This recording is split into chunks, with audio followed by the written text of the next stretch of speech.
Council will now come to order. The time is 6 p.m. Before we begin, I kindly ask all council members to silence and put away cell phones.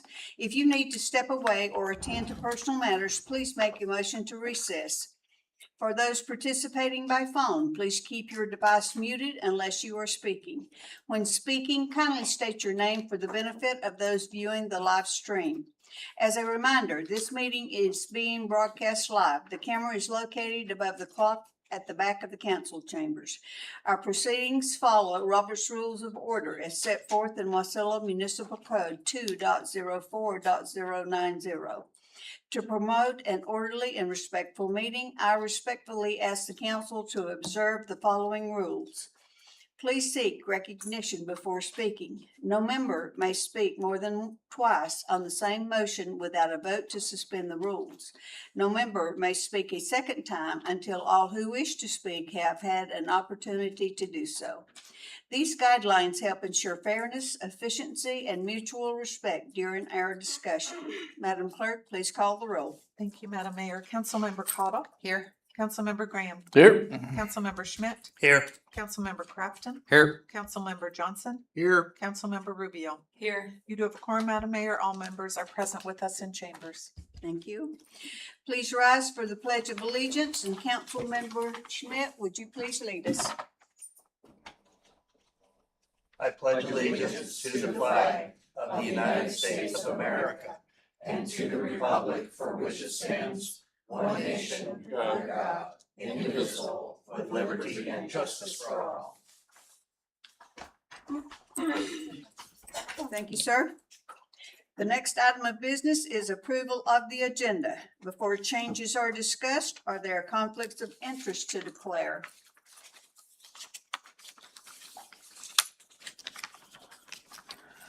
Okay, hearing none, are there changes to the agenda? Mr. Graham. Madam Mayor, thank you. I would like to add an item 10.3 under new business, which would be Committee of the Whole for the purpose of discussing the 4th of July parade. No action to be taken. Okay. Are there any other changes? Hearing none, the agenda is approved as amended. We are now at special orders of the day, and there are two proclamations that I will read. The first is the proclamation honoring Memorial Day. Whereas Memorial Day, originally called Decoration Day, was born from the Civil War and the desire to honor the fallen heroes who died in service to our nation. And whereas each year Memorial Day serves as a solemn reminder of the scourge of war and its bitter aftermath of sorrow. And whereas we are grateful for the sacrifices made by those who believed so deeply in what the United States of America could be, they were willing to give their lives to protect its promise. And whereas on Memorial Day, we remember and mourn the men and women who have answered the call to duty, selflessly sacrificing to serve our country and protect the rights of all Americans. And whereas we join the rest of our nation in recognizing our soldiers, sailors, airmen, Marines, Coast Guardsmen, who have valiantly defended American values throughout our country's history and sacrificed their lives so that we may live free. And whereas we remember all who have given their lives in defense of freedom, and we promise to honor their memory, never taking our freedoms for granted. And whereas we owe all those who sacrifice in our name a tremendous debt, including the families of the fallen, each sacrificing for freedom's cause.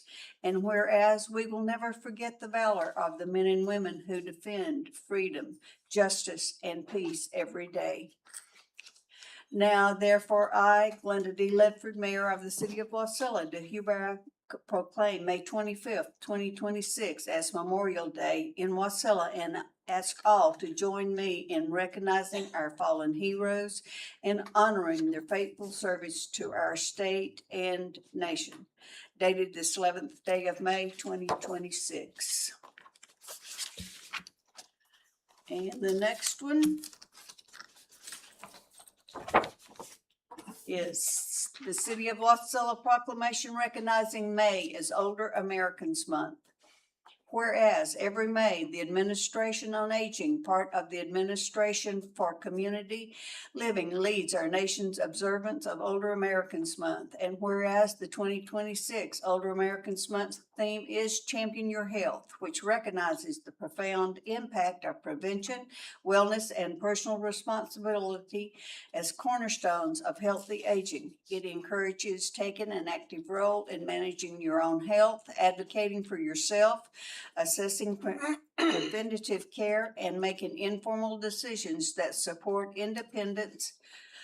And whereas the City of Wasilla is home to a growing population of older Americans whose time, wisdom, and experience strengthen and enrich our community. And whereas the strength of our community is enhanced when people of every age, ability, and background have opportunities for engagement and independent living. And whereas the City of Wasilla is committed to building a community that ensures older adults have access to the services and supports necessary to age with dignity, independence, and choice. And whereas the City of Wasilla can strengthen our community by broadening our perspectives on aging, challenging, and overcoming stereotypes, and highlighting the many positive contributions of older adults. Now therefore, I, Glenda D. Ledford, Mayor of the City of Wasilla, do hereby proclaim May 2026 as Older Americans Month in Wasilla, and urge all residents to honor our older citizens, support an inclusive society, and adopt flexible, positive perspectives on aging. Dated this 11th day of May, 2026. And it is my honor to present this to Marlene from Wasilla Area Seniors.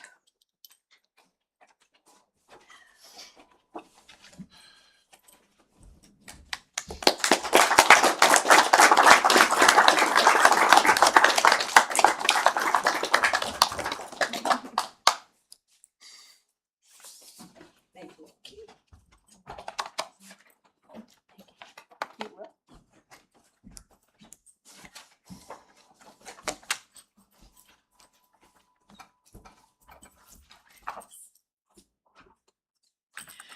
Okay, we are now at commission and agency reports. Wasilla High School.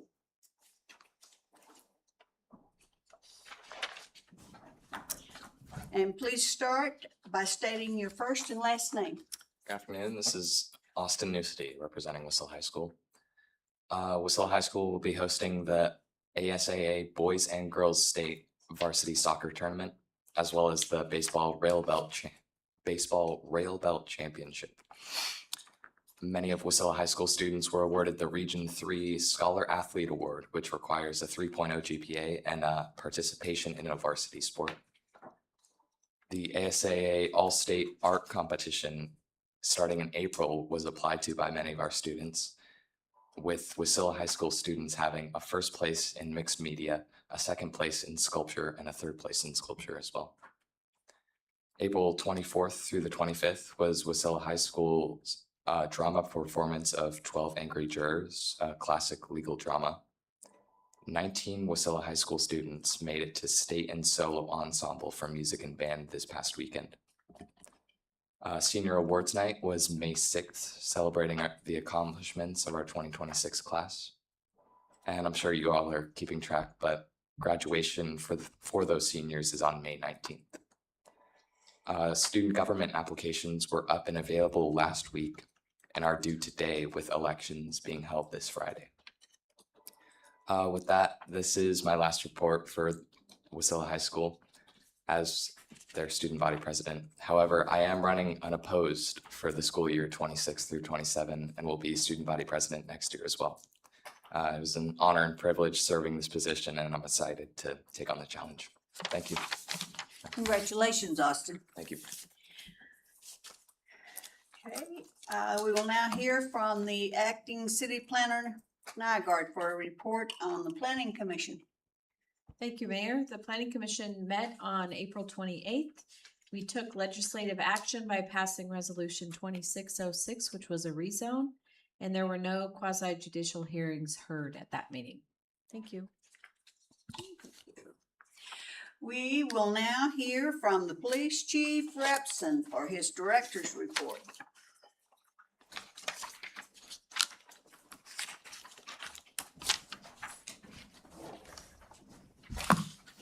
Good evening, William Rapson, Chief of Police. See here, we'll do our quarterly report. We've been pretty busy. It's been kind of nonstop for quite a while, but the agenda is talking about some of my personnel, staffing update, crime statistics, department initiatives, community engagement, statewide drug enforcement unit, CIP project update, and then some of our special recognition and awards, just to highlight a few. Timeframe is going to be from January 1st to, I believe it was like April 15th, is when we pulled it. So currently the PD has 3 sworn open positions right now. We had a recruit in the academy that did not finish the academy, that left us 3 positions open. We currently, the slide says that we have 2 lateral applicants in the process. We actually have 1. One did not make it to the next stage. So we're kind of waiting on a condition. We have a conditional offer on the 1 lateral from South Dakota, and we're waiting to kind of get back some reports on that, and hopefully that goes well. We hired a new administrative assistant for the front. It's Stacy Roberts. She joins us from the district attorney's office. So we're really looking forward. She's been with us for about 3 weeks now and fitting in really nice. And with her experience in the DA's office, she'll be a good fit sliding right in as we move forward. So we have an officer, Ragsdale, that graduated from our FTO, our field training program. Looks like on March 15th, he's by himself right now. So he's out there in the skill, or out there on the street, filling in slots and doing an outstanding job. Recruit Day, one of our hires, he actually graduates the academy, DPS Academy in Sitka on Friday. Lieutenant Lopez will be flying down to be there for that, for that graduation. When he gets back, there will be a pretty extensive 16-week FTO program that he'll have to complete, but I have pretty good confidence that won't be any issues with that. The next one's pretty hard for me to say verbally out loud. I haven't been able to, we're kind of wrap my head around this one yet, but Lieutenant Rader will be retiring WPD after 18 years of in June, and that day is coming quicker than I want to. So please, if you see Lieutenant Rader out on the street, please convince him how going down south is not a wise decision. And, he'll have a home here, but he'll be definitely some pretty big shoes to fill. But we are happy for him, have a long career, and moving on to his next adventure. So he'll be missed for sure. We have 2 additional sworn officer retirements that are expected. Matter of fact, one of them has been announced at the end of August into September, that we will be having an officer retiring. And I believe he was 20 years with WPD, and I think it's about 28 total in law enforcement. So he'll be moving on to his other adventures also. And then we'll anticipate another retirement probably within 2 years after that. Talk about some of our crime stats, again, from January 1st to April 15th. It looks like we did about 6,300 calls for service, 175 arrests, which includes physical arrests and remands or summons and cited. Total case reports are about 832, and then our total code compliance is roughly about 323. And that's just pulling just a very minor numbers off our statistics. This is kind of a breakdown for the same time frame. You'll see that our theft and shoplifting is about 188. Criminal trespassing, which we've been dealing with on a daily basis, is about 278. Welfare checks is right there on top, and then on top of that is that it shows that our traffic stops of kind of what we're doing is about 1,300 during that time frame. Dealing with ready reports, and then DUIs, and then the traffic collisions are running about 285, and those range from anywhere from damage, injury to private property to hit and runs. But it kind of it's a breakdown on some of our more busier calls for service throughout the calls. So as the weather turns and gets nicer, I suspect that these will go up considerably and more calls as people kind of get out into the parks and be out and about. So, and again, this is just a kind of a breakdown of a pie chart of kind of where our time is getting right now, and kind of the calls that we're dealing with. Some of our department initiatives. I know that one of the things I brought in here was Opticoms because during about a year ago, during this budget cycle, or the last current budget cycle that we're in right now, we had a discussion about Opticoms and putting them in cars. We budgeted $75,000 for those to get 25 cars to get outfitted with Opticoms. As we start digging into this and talking with DOT, it was learned that it may not be as a benefit as what we anticipated. And so with that $75,000 to outfit these cars, I kind of put the brakes on it while we got a little bit more knowledge with it. We're kind of talking about DOT and kind of how they work. Instead of outfitting 25 cars without having a kind of a verification if it's going to be a benefit for WPD, we're looking at just outfitting a couple cars to kind of test the pilot out, working with DOT and kind of how that system works. Kind of Opticoms is there's a little slideshow to kind of break down what it is, and they are primarily for larger apparatus. And we're kind of wanting a little bit more testing to do with law enforcement before I spent $75,000 on that.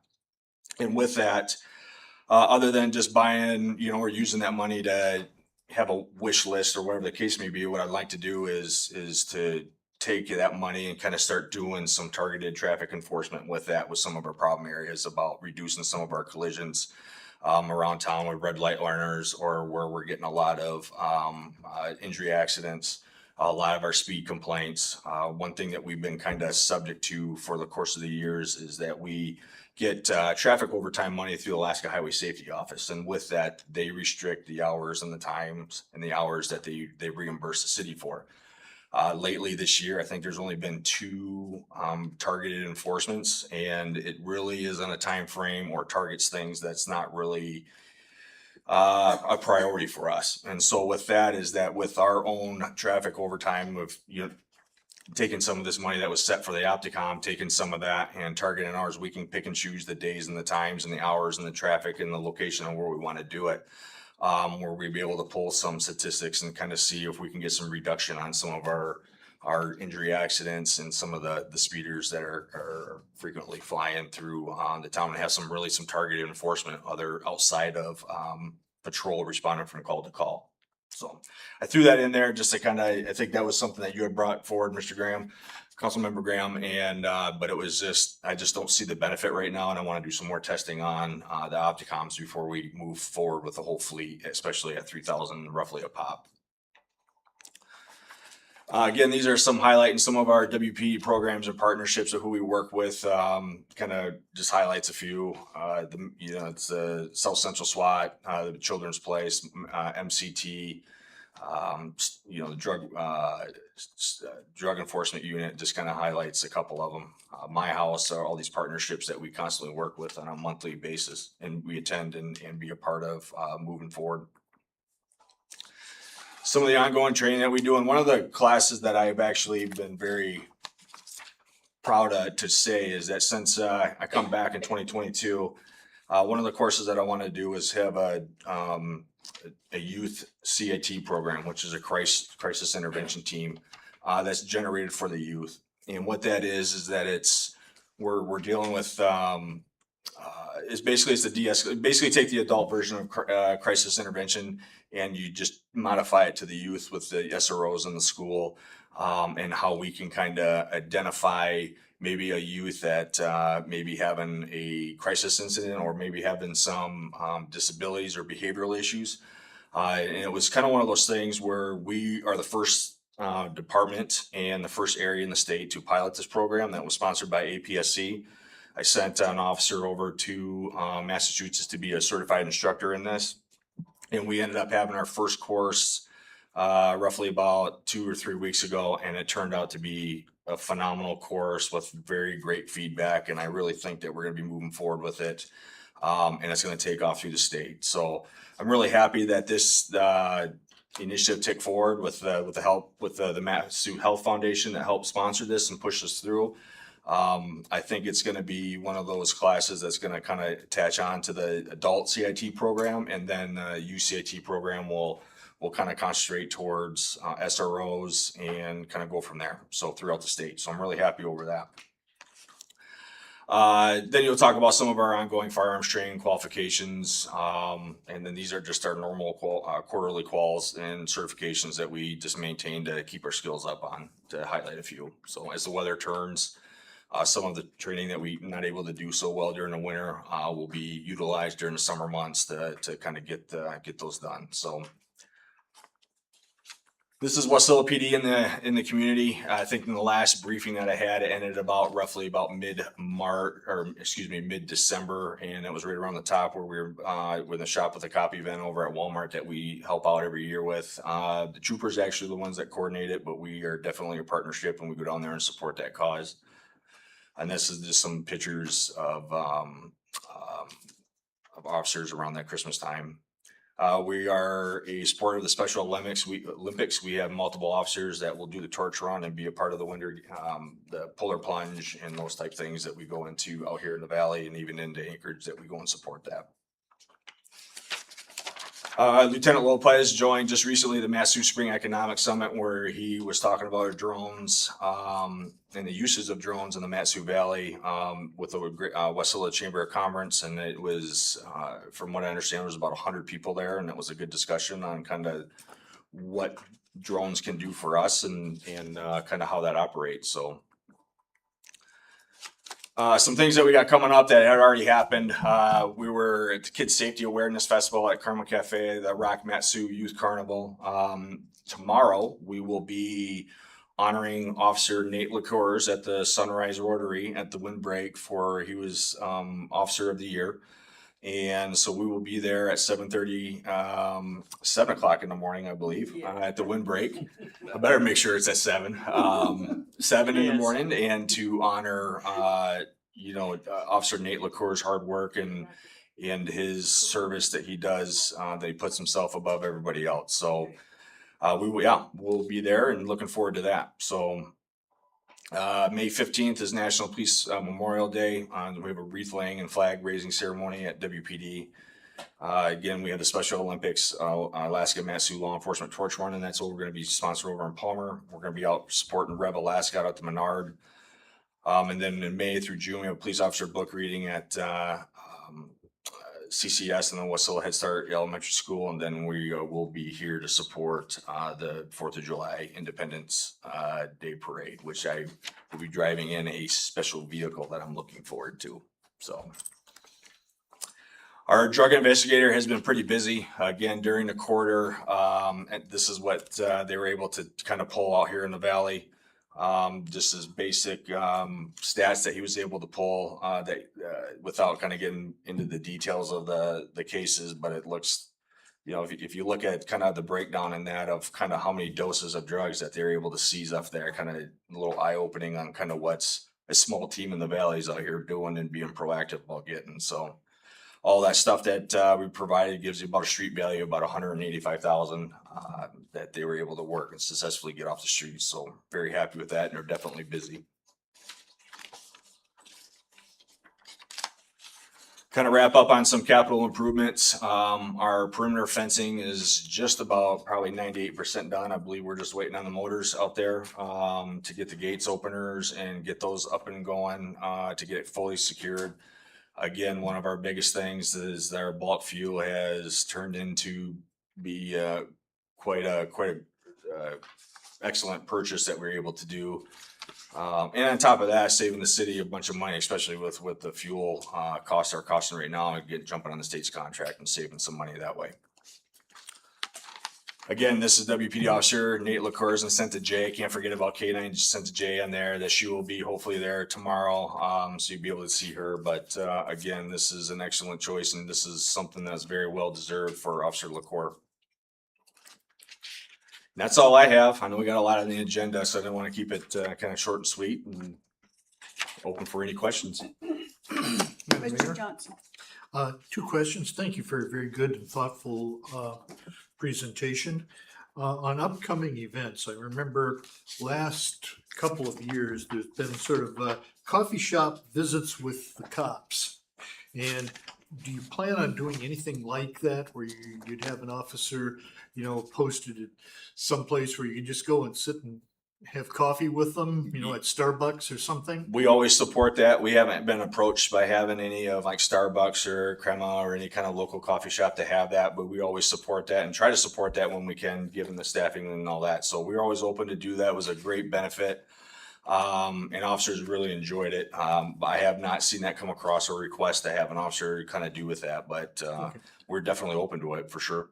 I mean, I believe that it's a really good thing for the community to see police and to actually have a non-confrontational or whatever, you know, chat with them.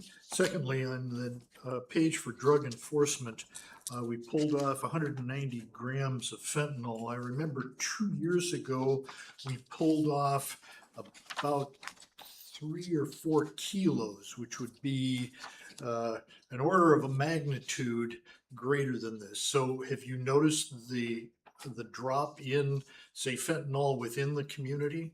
No, not at all. And this is just what they've been able to seize in that quarter. It kind of fluctuates on what cases that there were and what kind of, you know, things that they interdict.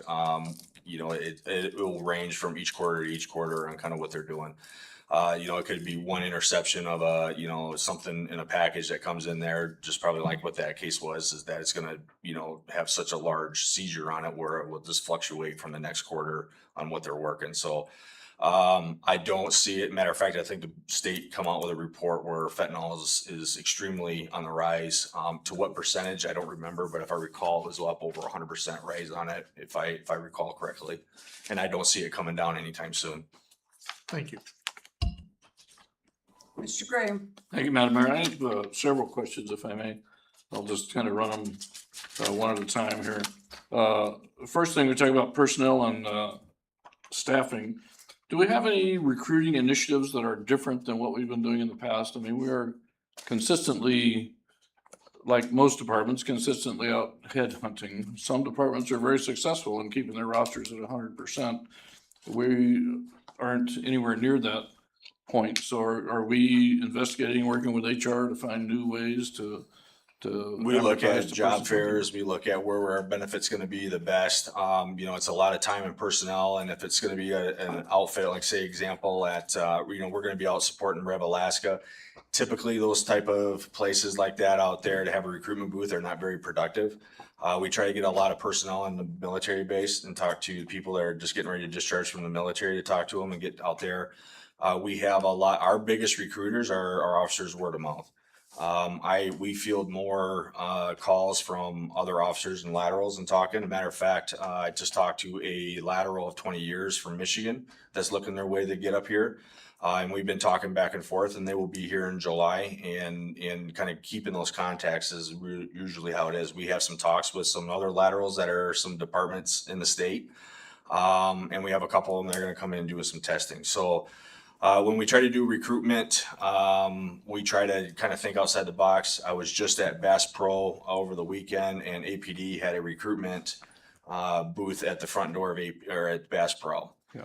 I see it. They're out there. They're being visible, but I also want a question of what productivity of spending that overtime are they really pulling from Bass Pro to getting applicants in there to kind of really generate and getting quality applicants, other than just having somebody sit at Bass Pro for 5 hours and just stand at a desk. So I'm sure it works for APD, but they're hurting just as much as that we are. Same with the troopers, and I think everybody's kind of grabbing for the same pool of people here in the state, especially around this area here. And we just try to get creative. And again, our officers are our biggest recruiters, and our culture of what we do at the PD speaks for itself, and that's where we get our interest. Well, I certainly encourage you to continue to stay in touch with the other departments, find out what's working and what's not working. And if you need funds to go out and recruit, it's a lot cheaper for the city council to provide funds for recruiting than it is to pay for overtimes, year after year after year. So please keep us up to speed on that. I appreciate that. When you look at the police statistics, 175 arrests, do we know what conviction rate is on this? I mean, I hear word of mouth through the, Palmer district attorney that a lot of stuff just gets written off or? That is correct. The conviction rate, we have the ability to pull it, and I believe Lieutenant Lopez has done that in the past. It's quite time sensitive and extensive to pull it, and we have that information, and he actually does a very good job at keeping statistics in that. I did not include that, but I can certainly start to include that in the quarterly reports. But you are right. The last quarterly meeting that I had with the district attorney's office, you have on average every district attorney, which is your misdemeanor cases, they're going to be down about 500, 600 cases per attorney. They were able to bring on a couple more judges that are going through those calls right now. And then when you look at Superior Court, which is going to be your felony cases, they're going to be around 200-300 each attorney. Now the reality of it is that your low-level misdemeanor crimes are going to get dismissed. With the workload, your little higher Class A misdemeanors are going to have a little bit more attention to it than the reality of, and your felonies are going to have some. But as it's been for the 20 years of I've been in law enforcement, plea bargaining is the name of the game. And with the new judges kind of seeing cases, hopefully that they're going to start having some addressing the misdemeanor and the felony cases a little bit better than what they have. But yeah, you are right. You are going to see some dismissals, and it's going to be a high number of dismissals that are going through the courts. I noticed 188 theft and shoplifting. Are most of those resolved just through a trespass notice, or a lot of businesses just let people walk out the door? Some do, Yeah. and we provide, Walmart, it's up to Walmart if they want to prosecute or not. When we go up there and they want to press charges on it, we'll be more than happy to accommodate those press charges on it and send it over. Sometimes they just want somebody trespassed from they'll get caught stealing and they just want them trespass. So there's different ways, and however different stores want to handle it, and we try to help support that, and I definitely address and charge people when it's warranted. Okay, thank you. And then I think I had one other one in here. Let me look real quick. With the MAPCOM, you have both the 911 calls, and I don't see dispatch calls listed. Are people using the dispatch line for non-emergency calls, or are they calling 911? That would be more of a Lori question. Thank you, Chief. Appreciate you being here tonight. Madam Mayor. Mr. Crafton? Thank you, Mayor. Chief, I'm glad you touched on it here. It's good to finally see how many traffic stops we're making and kind of see in relevance to what else is happening there. But apparently, traffic stops still aren't working, but I'm glad to hear that you're gonna work on. I don't love the idea of stopping people. I never want people to be pulled over for the sake of people being pulled over, but obviously we have a problem with traffic right now. And people are speeding, running red lights. We're seeing a lot of accidents. So I'm glad to hear that you're taking the initiative based off the conversation that we had here in the past about that. So I just want to say thank you for that, and thank you for the report here. Really good information. Kathy? Madam Mayor, Chief, do you have a time for the wreath laying and flag raising ceremony on the 15th? I do not have a time, but I can certainly find that out pretty quickly.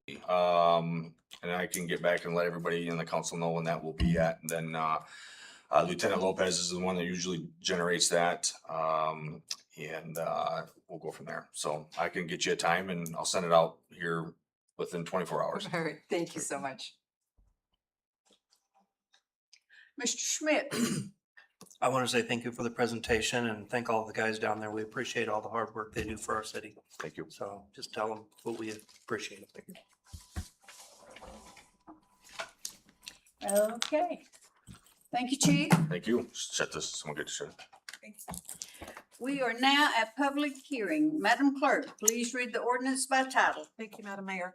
Ordinance serial number 2607, amending Wasilla Municipal Code Title 16 Land Development Code to strengthen the commercial zoning district by prohibiting small assisted living facilities, long-term small and transient small, duplexes, multifamily dwellings, and single-family dwellings. The public hearing on ordinance serial number 26-07 is now open. Anyone wishing to testify, please come forward and begin by stating your first and last name. Comments are limited to 3 minutes per person.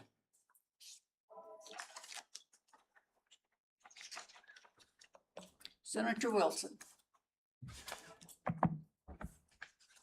Good evening, Madam Mayor and members of City Council. For the record, my name is David Wilson, and tonight I'm speaking on behalf of my employer, the Matsu Health Foundation.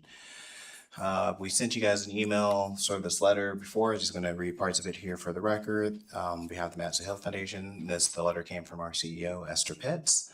On behalf of the Health Foundation, she respectfully submits this letter of opposition to the Wasilla Ordinance 26-27. The Matsu Health Foundation works to improve the health and well-being of Matsu residents, and we're concerned about the ordinance that will negatively impact housing availability, and obviously is one of the most critical drivers of community health is upon our recent community health needs assessment, also called Archana.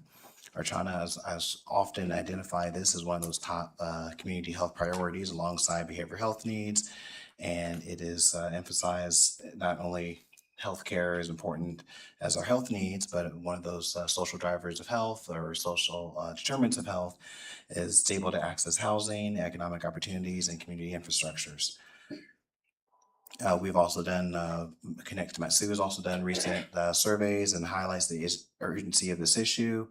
Nearly 1 in 5 Matsu residents experiences significant housing challenges. Roughly half surveyed those residents support unmet housing needs. Limiting the housing types of commercially zoned, particularly in multifamily housing and assisted living, further risks the consistencies of the supply areas that are already served by infrastructure and suitable for high density development. The Health Foundation stands ready to help in terms of issues. It seems this ordinance may be addressing sort of a larger issue, or smaller issue, and trying to do more of a broad swath of trying to address some of the issues that may have happened in the past through sort of miscommunications. Our fear is that this may limit, or the code is not clear on sort of multi-use, what counts, what doesn't count, what qualifies. Is it just commercial on first floor? Is it not just commercial? What if someone has a fire or needs to resubmit for reconstruction? Are they now banned from rebuilding what was already established in code? And so there's lots of questions that have not been answered yet. And so we urge sort of the recommendation of the Planning Commission and their process and their letter that they sent back to maybe a postponement, or just working to a little bit more of these questions out that they have listed and identified as well. So with that, I will be quiet and let you guys start your deliberations if no one else wants to testify. Thank you. Is there anyone else that would like to testify on ordinance 26-07? Seeing no one, I will close the public hearing. Is there a motion to adopt ordinance serial number 26-07? Madam Mayor, I move 2607, please. Graham seconds. It's been moved by Councilmember Johnson and seconded by Councilmember Graham to adopt ordinance serial number 26-07. Is there discussion? Madam Mayor, Mr. Johnson? there are 3 particular issues in front for which I support this amendment. First off, to address the comments. There is property in the city that is allocated for residence use. The issue then becomes, why are we going to take property which is zoned for commercial and put it into residence use when we already have property which is allocated for residence use? Number one. So is what we see today is developers coming into the city, looking at our commercial property and taking commercial property out of the zone for commercial property, which then eliminates the revenue which the city could ever get from that particular piece of property.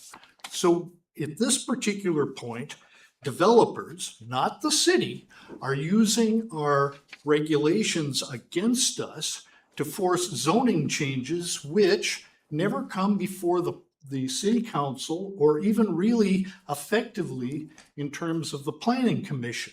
All that we see is, yes, it's possible, therefore it can be done. That's issue number one. Issue number two, we're currently in the city facing a budget crisis. We in the city receive our funding solely through sales tax. Sales tax doesn't come from residential properties. If we want to have city services, we need commercial properties which will pay our sales tax. So what is our alternative? Well, I suppose we, as a city council, could approve a property tax. I don't think that's the right way to go. Because if we simply remove our commercial properties from our ability to generate revenue, we've cut ourselves off from the revenue. So right now, I'm going to go back to point number one. There is residential property available that people could put housing on. And I agree. We need both housing and we need commercial properties to keep our revenue going. Now for the third point. When it comes to commercial property, the infrastructure needed for commercial property is considerably different from the infrastructure that we need for residential. What do we need for residential? Let's think about this. Residential is what? People living. What does people living need? Well, if you're going to have people, what do we need? We need sidewalks. Interesting concept. In much of our commercial district, we don't have sidewalks. What else do we need? I sit in front of a residential area and I watch the kids come to the school bus every morning between 7 and 8 o'clock. Well, October through through March, that's dark. We need city lights. So anytime then that we're going to be moving from a commercial aspect, we also have to consider sidewalks. And where do the sidewalks go? Well, they have to go somewhere. That's more sidewalks. We have to have lights. Why do we need lights? Because the children come out and what, are we going to put them on the road waiting for the school buses to come through? No, we need additional infrastructure, which to date, the city hasn't really ever thought of. Yes, we can look at water. Yeah, we've got water there. Is the water pressure good enough? Well, maybe, maybe not, but we can upgrade. But if we upgrade, who gets the cost? The city. Sewer, same issue. But then also we look at where are the commercial districts? Well, a commercial district needs to have not a residential road, but you need to have a throughway. A connector road is to be ideal. So what do? We put a residential property on a connector road? Oh, come on. Those are high traffic areas. If we were going to put a commercial property in a residential road, it doesn't make any sense. No more does it make any sense to put a residential property on a road which is primarily served as a throughput, a connector road, or a high traffic area. So at the current time, I see until we have an effective plan, which is coming with our next long-term plan, a moratorium on just simply taking our commercial property and forcing the city into additional costs through unplanned infrastructure with money that we don't have and cutting our ability to get any revenue from that particular property. Thank you. Madam Mayor. Mr. Crafton. Thank you, Mayor. I have some questions for our attorney. Mr. Wilson had brought forward a good point, and we had a conversation on the phone this last week about this. Are there any properties that are currently in development, if this were to pass, that would prevent them from making changes to their permitting process, or if they needed extensions or anything for their property? Would this passing prevent them from potentially accomplishing their projects or their developments? I just want to make sure I understand the question. So you're not asking about the grandfathered properties that will become grandfathered. Correct. Yeah, properties. they would be grandfathered in, but Yes. there are So- situations where they have to come up for a modification, maybe their project's taking longer, they need an extension. Maybe a kind of a what if scenario with the existing projects in place that include commercial use and residential use.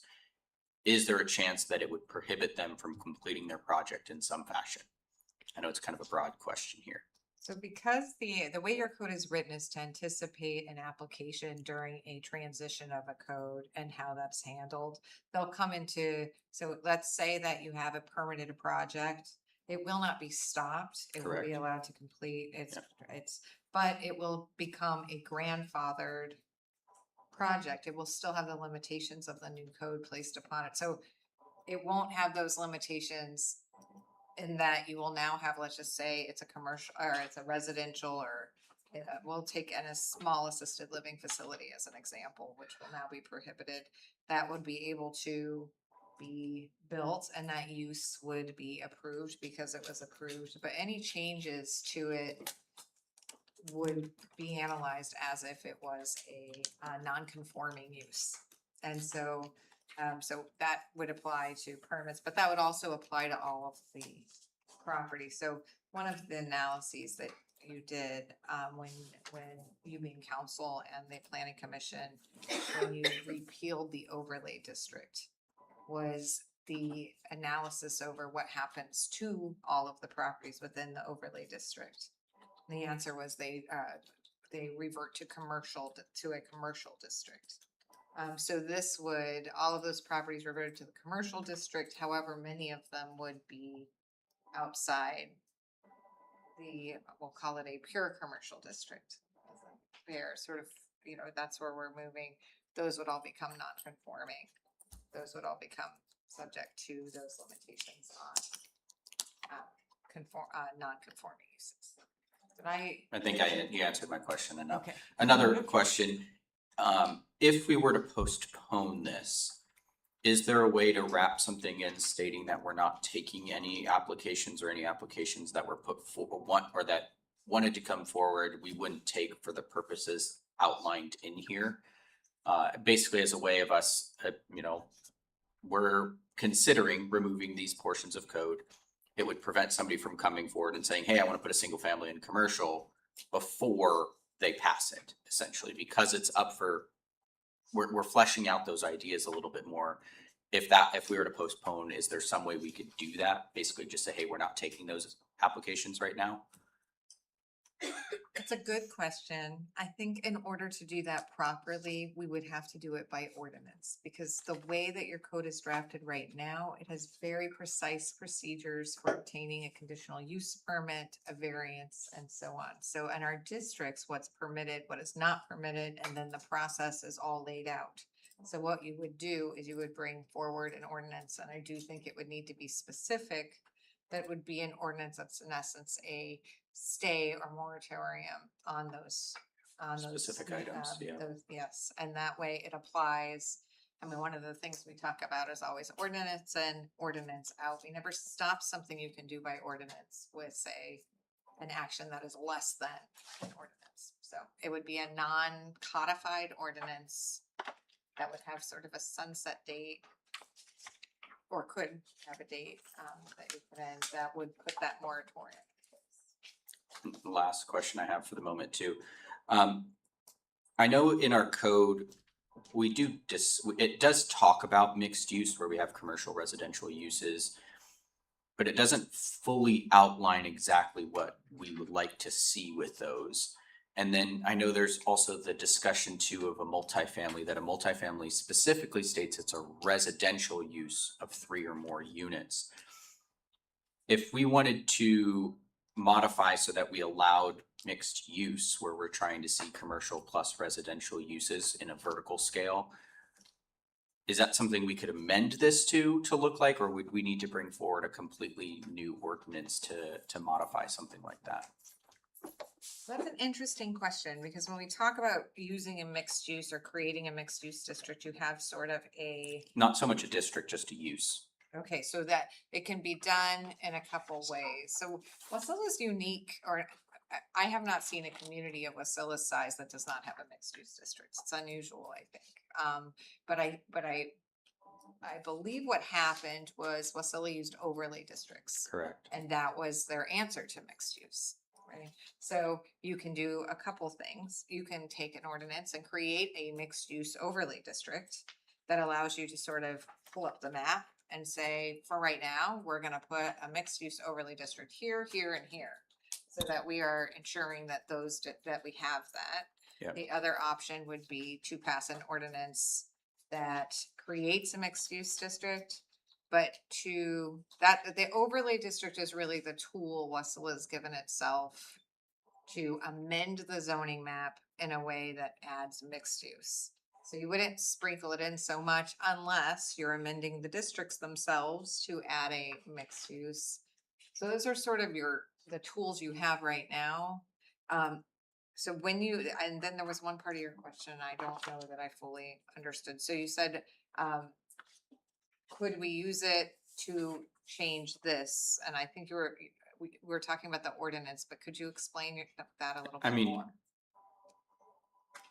Would it require an entirely new ordinance to make that amendment, or could it be amended into this language here in a fashion? So when you say make that amendment, what would it look like, just Yeah. roughly? Like you're saying to amend it to say, Mixed use is allowed basically, or it sounds like it probably wouldn't, just based on the way you're discussing it already, is that it wouldn't be something we'd be able to amend. We'd probably have to create a whole new ordinance if we went the overlay district option. Otherwise, we'd be clarifying what we mean by mixed use, essentially. So okay, you've kind of answered the question. I already. think I understand you now. Yeah. You're saying, when you say mixed use, you mean a building that has or a property that has mixed use on that property. Correct. Not so much a mixed use area and I think. Correct. I Yeah, just- basically what it would be is us making sure, because what this does is this essentially says, we don't want residential and commercial areas. That's what this effectively does right now.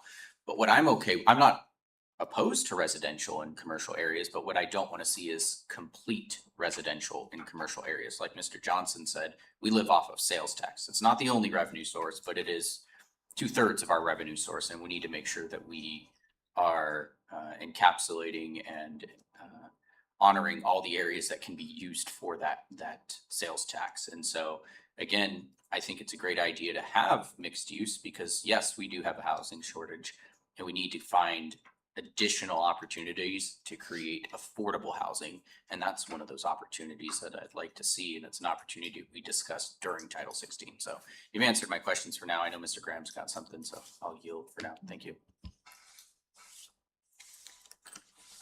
Mr. Graham? Thank you, Madam Mayor, and thank you for your comments, both of you. So this is the comprehensive plan for the city of Wasilla.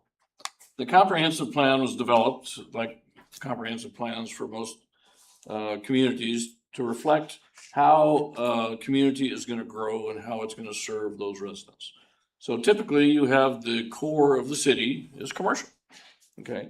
Then outside the core of the city, then you have mixed use and multifamily, and then outside that, typically you would have the residential. Of course, we're in a little bit different situation here. I mean, we've been around for 100 years. We've got commercial properties here and residential properties here and so on and so forth. But when this plan was developed and the plan before it that was developed, it preserved the core of the city for commercial use, which is the way things are. If your core of the city is residential use, then people are leaving the core of the city all the time. They're leaving to go to work. They're leaving to go do whatever. But when your core of the city is commercial, then people are coming to the core of the city. That's why Cars is in the middle of the city. That's why Fred Meyer's in the middle of the city, There are outliers, of course, but essentially that's the way that works. And so with the commercial plan here, if you take a look at it, you look through it, you'll see the map in there that clearly identifies the majority of the commercial property is in the center of the city. Most of that has been developed, but there is still quite a bit of commercial property in the city. What brought this forward, this amendment forward, was the plan by a developer to take almost 7 acres of commercial property in the core of the city and turn it into residential, which is, in my eyes, is just taking advantage of a hole in our planning document, in our code, Title 16 there, that says that that's allowed. So essentially, when we look at that and we say that's allowed, that was kind of, the idea behind that was, well, if you need to build a single family house or a duplex next to your business, well, then we'll consider that and we'll call that a conditional use. And perhaps approve it at the discretion of the planning commission, perhaps approve that to get that done. Nowhere was it intended for someone to come in and build 160 housing units, or even to build an 8-plex or a 12-plex or a 16-plex. Nowhere was that intended to be the case. In what's happening here is, attorneys for these developers, and great attorneys, I'm sure, and the particular developer that's doing this has tried to develop several properties. So they're very familiar with our process and with our code, but they're taking an end run around zoning. If you're taking a 7-acre piece of property and changing it from commercial use, 7-acre piece of property in the middle of town, and converting it to residential use, that's a zoning change. That's not a conditional use. It's on a commercial road, on a commercial feeder road, which is being planned to be further improved to further support commercial traffic. And we're rezoning this to be commercial without any input from the city council, which has the zoning capability. True, everything starts at the planning commission. They would take their rezone request to the planning commission. The planning commission would send something to us saying, well, we support this or we don't support it, but the end decision comes right here at this dais with the people that are sitting here. And so what's happening is, kind of an end run around that process because of a hole, in the dike, that we're calling Title 16 here. Well, what do you do when a dam is leaking? Do you patch the dam or do you wait till it fails? Well, this is a patch on the dam. We're working on phase 2 of Title 16 to make substantive changes that will address the long-term issues going on, but it's also going to fix other things in the process. But in the process, if we allow our commercial district to be destroyed and to be all of a sudden become checkerboard, we haven't followed our comprehensive plan at all, and the new comprehensive plan that's going to come out is probably going to be no different. The center of the city is going to be commercial because that's how cities operate. So, I don't think that this makes any sense at all. Councilperson Johnson mentioned the fact that we, the city, don't collect any revenue off of residential properties, and that is correct. We do, however, provide services to residential properties. In the case of multifamily residential properties, we provide an awful lot of service for the square footage that we're doing there. How many hours have we sat here and talked about our inadequate water and inadequate sewer systems, and yet we want to take and add in basically housing for 160 or 180 people? That just doesn't make any sense. Let's get the infrastructure in place. Right now we couldn't put another Home Depot on that property because we don't have the infrastructure to do that.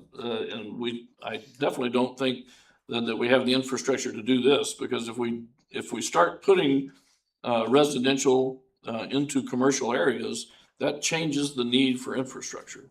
And we just don't have the ability to do that. And we don't have the ability to ever recover the costs of doing that, because we're not going to, we keep saying every year, we don't want property tax. And if you talk to our mayor, I'm sure she'll beat you over the head with that mallet there if you start talking about property tax. So, I've only got I'm not gonna talk more about that. But essentially what we've got to do is we have to refer back to our comprehensive plan and how cities are built and how land use is accomplished. And what this does is this just pokes a hole in the comprehensive plan because there's a weakness in Title 16. This fixes that weakness and then does not stop the Title 16 rewrite process from happening, but this fixes that weakness and prevents us from having this checkerboard sort of thing that we have to deal with because we made either an error or we overlooked a possibility, when Title 16 was first looked at. Thank you, Madam Mayor. Madam Mayor. Mr. Crafton? Thank you, Mayor. Mr. Graham, I think you hit that one pretty hard. I just wanted to bring up the fact that we tried to talk about this during Title 16. I remember bringing this up. Specifically because, again, we have some businesses that have residential properties right next to them, on top of them, whatever that might be, the mixed use, and we didn't remove it at the time because we didn't want to essentially grandfather them at that time. And the conversation was kicked down to the title or phase 2 rewrite. I'm in strong favor of doing this because I think Mr. Graham made a really good point wherein it says, hey, if we push out all of our commercial businesses from the center of Wasilla, the next thing we know, all of those businesses are going to have to go outside the city because there's nothing left inside the city to put commercial businesses. So I'm in strong favor of this. Again, I've been wanting to remove this for a while. It makes me feel good knowing that we're not going to be hampering anybody that's already started their developing process. That was a big concern I had. And so I'm in strong support of this. I understand that the Planning Commission said we should wait, but I think we've determined, and just based on all the information that we've already have for the city, that this is in the city's best interest. We can always undo it at a later date. When phase 2 comes around, they say, nope, we want residential here. This is the future of the city. I really doubt that's going to happen, but I think it's something that can easily always be undone. So I'm supporting this. Is there further discussion? Seeing none? Madam Mayor, just one final comment from me. As Councilman Graham mentioned, this is plugging the hole. It's not perfect, okay? And I really expect that in the review of Title 16 Phase 2, that such multi-use may be considered and added in the very near future. This is to stop the flood of developers developing the city for us without us having a chance to comment. Number 2 on that is anybody, anytime can come before the city with a rezoning for a project. If you already have a project and you want to put in housing, whatever, a new facility anywhere in the thing, and the property is not currently zoned to support that, I would encourage developers to bring forth a rezone so that we can look at the needs of the city, where the project is, and a complete review of the infrastructure required for such a project. And then the city council can take and rezone that particular piece of property for that particular project. So just because we do this does not stop development. It just means that people have to come before the city council with a rezone rather than just going to the planning commission and saying, approve this because it's a conditional use. Thank you. Holly? Mayor, I just want to talk about a few things, and this is, the first I want to talk about is rezone. So what you want to be careful with is rezone, you want to make sure you're not spot zoning. And so spot zoning is basically just the way we say the reason's illegal. That's really all it is. It just means an illegal rezone. When council is legislating a rezone, when it's considering an amendment of the zoning map, when a smaller parcel comes before council, it has to be very careful to comply with these criteria that are laid out by the court. So if we are using that as a permitting process almost, that will put us at great risk of spot zoning property. So we just want to keep that in mind. So I would not recommend that we use a rezone as a way to replace permitting, and that sort of, but the other thing I wanted to say, and this is just so we're all on the same page, council did not review the table of uses for the different districts. We did not go through, we cleaned it up. We cleaned up the way it's presented.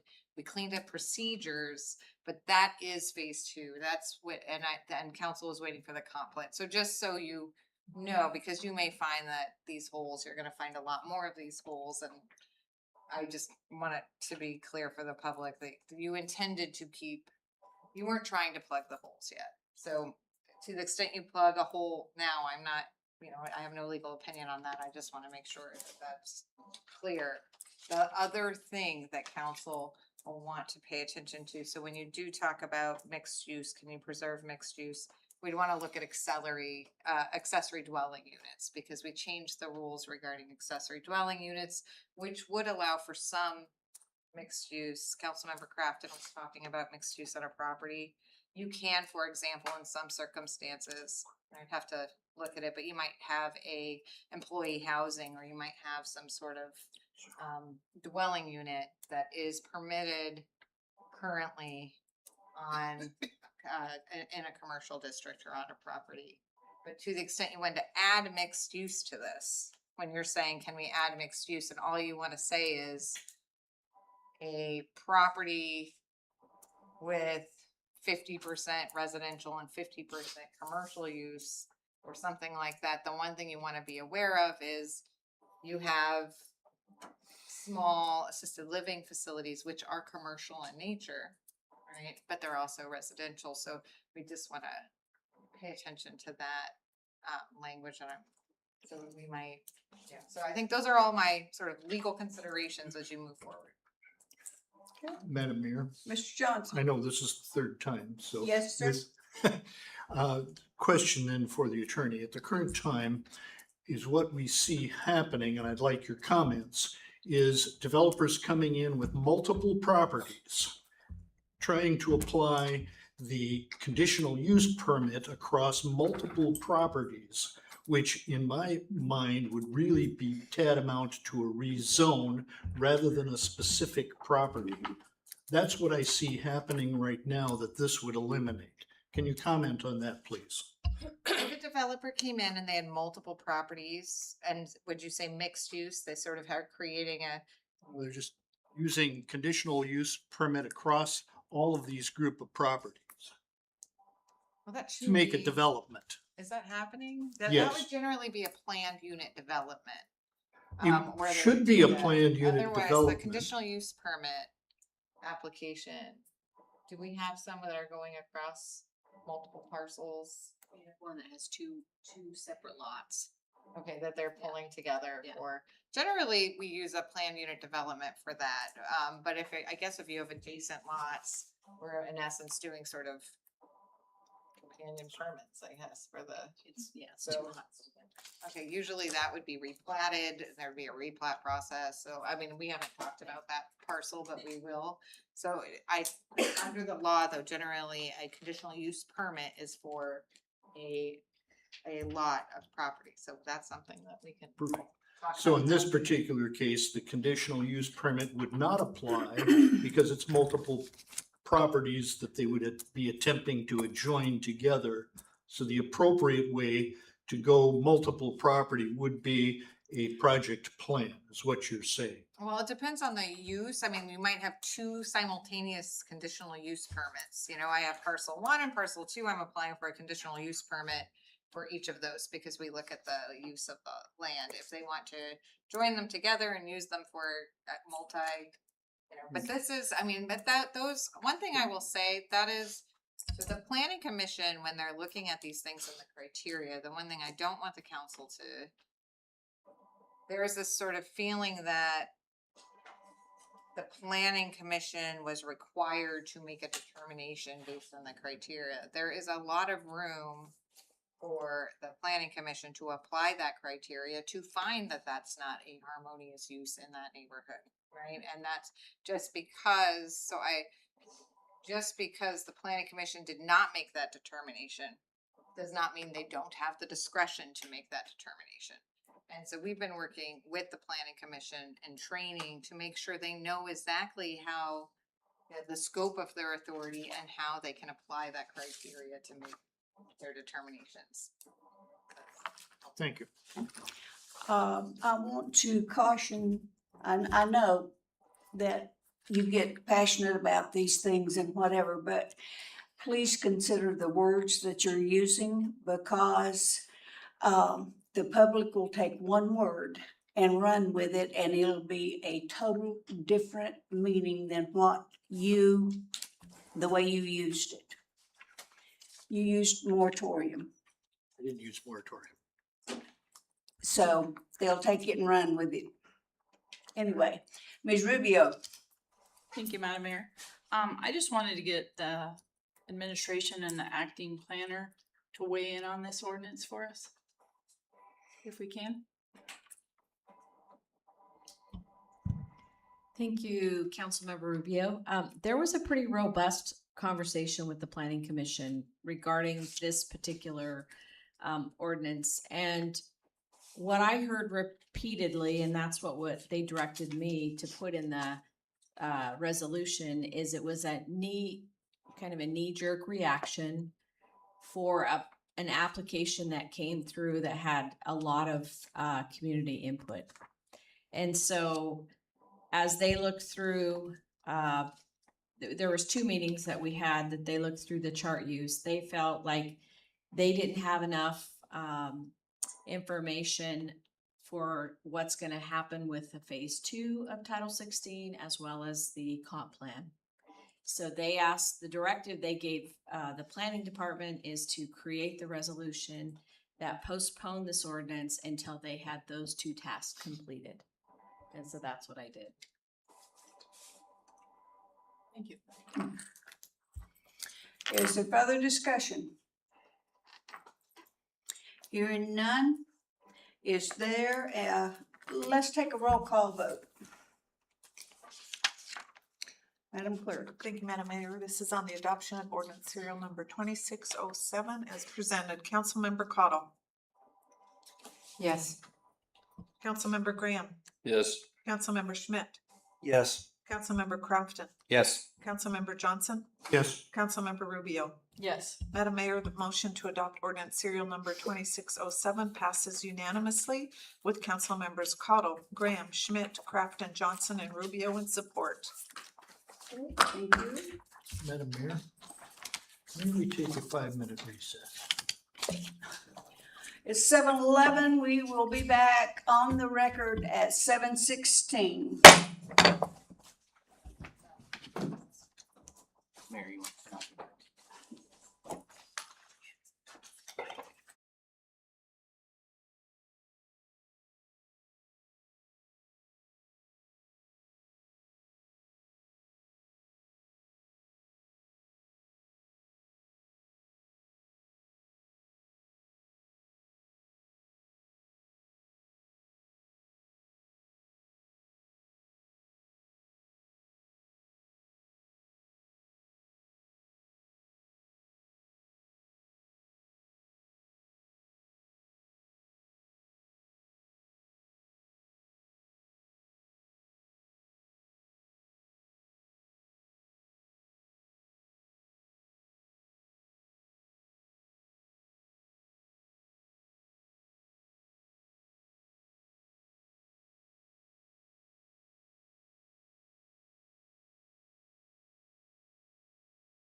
It's a time for members of the public to share their views with the council. Please note that this is not a question and answer period. Speakers may be referred to administration and items raised may be taken under advisement.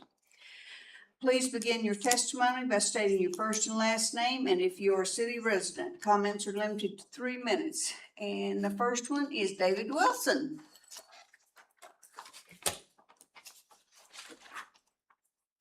Hello, Madam Mayor and City Council members. My name is David Wilson, city resident, and now I'm speaking under my hat of just being a regular old citizen of the city of Wasilla.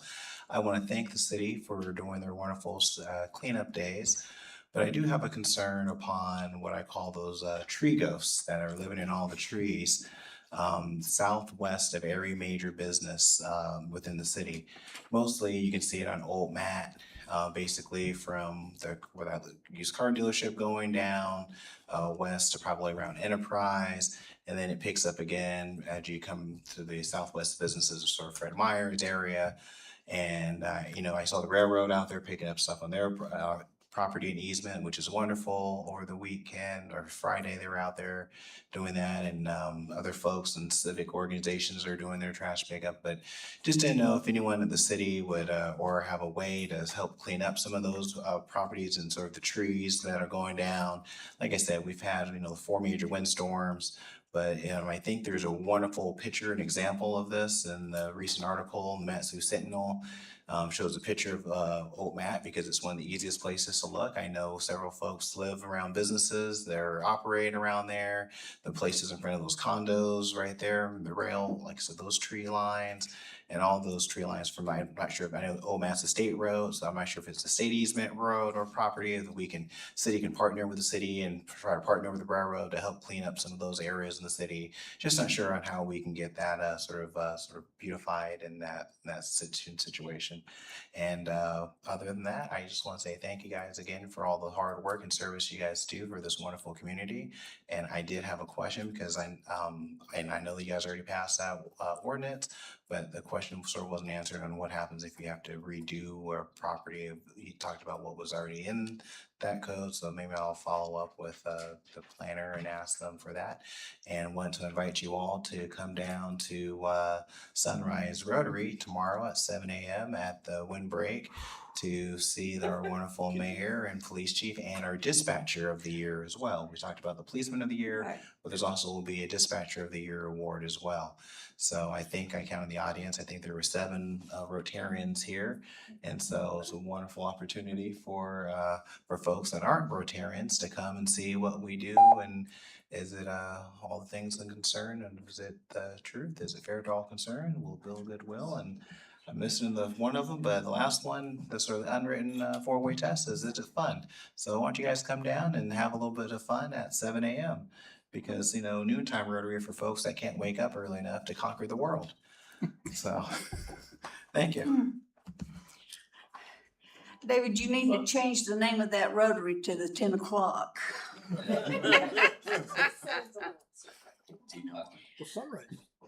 Eileen Falkenstein. Thank you. Eileen Falkenstein. I am not a city resident, but I am here as a representative of Wasilla area seniors. And this being Older American Month, I think it's appropriate to go over some of the things that have happened that WASI has done in this past year. As far as meals and nutrition, they served a total of 112,416 meals to 1,475 seniors through our congregant dining and Meals on Wheels program.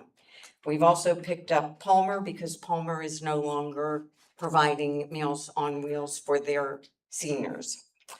Transportation provided 7,206 safe and reliable rides for seniors to medical appointments, grocery stores, and to get lunch. Our healthy aging programs have offered a variety of exercise, wellness, isolation prevention activities, and help seniors remain active and connected. 365 seniors participated in 9,817 evidence-based exercise classes. Through our fundraising successes, we have had our Mother's Day tea, our Harvest Brunch fundraiser, and the Mother's Day tea this past weekend was completely sold out.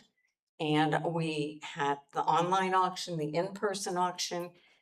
Marlene had figures tonight that were not verified, $28,000. Not certain.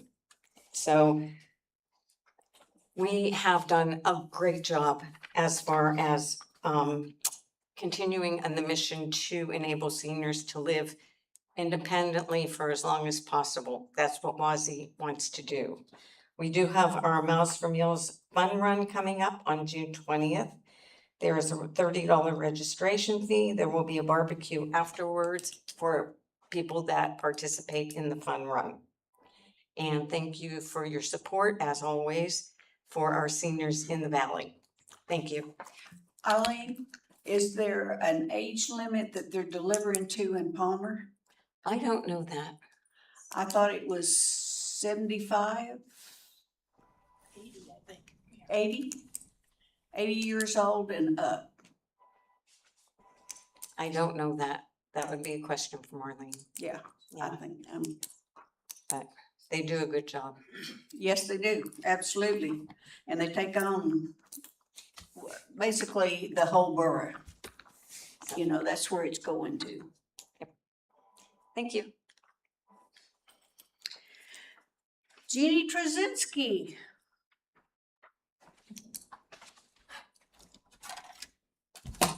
I talk really fast. Good evening, Mayor and Council. Jeannie Trzynski, President, Friends of Wasilla Library.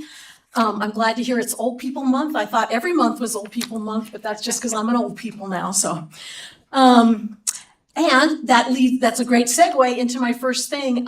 We are doing our 2 classes, 8-week courses at Wasilla Library. These are our 6th and 7th classes for seniors, 55 and older.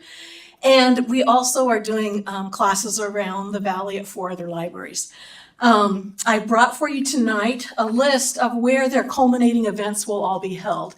Sutton, Palmer, Big Lake, Willow, and Wasilla have been doing these classes. So right now, about 80 seniors around the valley are participating in these. And that is not enough spots. People are driving us nuts, demanding more classes. Good news, we're going to do classes also in the fall, and Talkeetna will also do classes in the fall. We also, through the Wasilla Library and the Friends, offered 2 classes at WASI at their campus. And it's just been really fun and really positive for everybody involved. We received a great grant through the Matsu Health Foundation to support this through their Healthy Aging program. And yeah, there's just such a big demand, and we're going to keep working on it. And it's really, really exciting. And I'd be glad to fill you in on some more specifics if anybody's interested. Summer reading starts on June 1st, and we've already ordered the bikes for memorial bikes for Burt Cottle. We do 6 bikes. They're really excellent quality bikes from the Alaska Bicycle Center. And those are our grand prizes for the young folks. And then we have a lot of really cool gift certificates that well, old people, older than 18 in this case, are eligible to enter. Anybody can enter summer reading at the Wasilla Public Library, and we have some really phenomenal prizes, but also fun activities. Brooke Hartman, who is a Wasilla writer, will be here on June 18th at the library. And she has a new book called Alligator Excavator. And it's a really fun, really sweet book. And we're going to have some trucks from the city of Wasilla there for kids to see after they hear about Alligator Excavator. Crazily for me, September 16th will be the 10th anniversary of our current building. And so the Friends and the staff are working on some plans for some events for our 10th anniversary, which was actually this year is our 88th year of being a library. We started in this building. We've been at 4 different locations. And anyway, as you know, we're working on expansion. So the Friends of Wasilla, I have this small check for you. It's for $10,000 for the city of Wasilla for the expansion. We know that Zane's been talking to you about that. The Friends are committed to raising an additional $15,000. We feel like $25,000 is really a great contribution from our organization. And we really want to thank the Noon Rotary, who gave us $1,000 toward the expansion in memory of Sarah Welton. And so I have a giant check for you.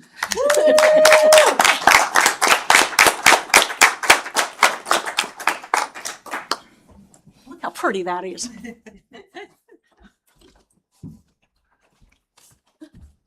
We only needed a few hundred more. Yeah, yeah. Thank you, Jeannie. Yes. You guys are always. Don't run away. Don't run away. Thanks, Jeannie. Madam Mayor, it may be appropriate here. Ginny, you talked about classes and you spent a lot of time on them, but what classes? Apparently I'm not in the know what you're talking about. Yeah, So could you explain what it is you're Yeah, teaching? so we have 7 different classes going right now. They're everything from storytelling to watercolor to art journaling.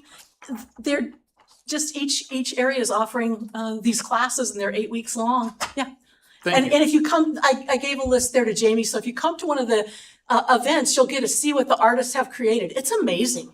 Like, I was in one where I drew a piece of cheesecake that looked like a piece of cheesecake, and that's a miracle. Oh. Well, thank you to the Friends of Wasilla Public Library. We definitely appreciate everything that you guys do. Okay. And I will close persons to be heard. We are now on the consent agenda. Madam Clerk, please read the items for approval under the consent agenda by title. Thank you, Madam Mayor. We have 2 items, both are ordinances being introduced, scheduled for public hearing on June 8th, 2026. The first is ordinance serial number 2609, authorizing execution and acceptance of a state revolving loan fund in the amount of $282,781 for the Legacy Septic Tank Replacement Project.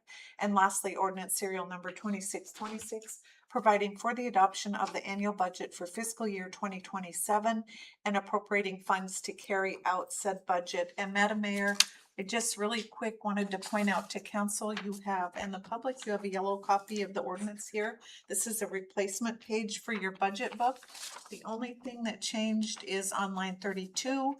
The total sum of $66,061,449 is that number there. And then back on the back page, line 46, under cemetery, that's now going to be $14,000. And again, the $66,061,449 is a technical amendment. And so if there's no objection, we'll carry that forward on this ordinance, and then our minutes will reflect the action we took. So, okay. Is there an objection to, We need a motion. We need a motion, Madam Mayor. yeah, we need a motion to approve the consent agenda as read. Madam Mayor, I move the consent agenda as read. Rubio seconds. It's been moved by Councilmember Crafton and seconded by Councilmember Rubio to approve the consent agenda as read. Okay, thank you. The technical amendment too. Yes. Thank you. There is no unfinished business, so we will move directly into new business. Madam Clerk, please read the item by title. Thank you, Madam Mayor. We have resolution serial number 2629, ratifying a 3-year collective bargaining agreement between the City of Wasilla and the International Union of Operating Engineers, Local 302, for the period April 1st, 2026 through March 31st, 2029. Public comment is open on resolution serial number 26-29. Anyone wishing to testify, please come forward and begin by stating your first and last name. Your comments are limited to 3 minutes per person.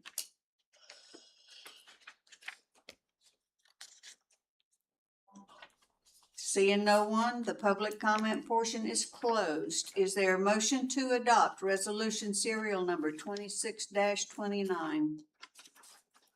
Madam Mayor, Ms. Cottle, I move to adopt resolution numbers, serial number 2629.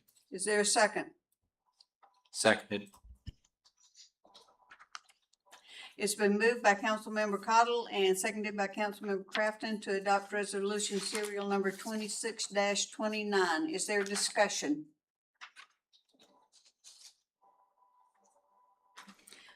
Hearing none. Is there an objection to the motion? Hearing none. The motion is adopted. Madam Clerk, please read the next item by title. Thank you, Madam Mayor. Resolution serial number 2630, providing for an opportunity for review and public comment pursuant to Wasilla Municipal Code 390-085C on the collective bargaining agreement between the City of Wasilla and Alaska District Council of Laborers, Local 341, and providing for Alaska District of Council of Laborers, Local 341, and the City of Wasilla to enter into negotiations for a new contract and authorizing the administration to begin contract negotiations.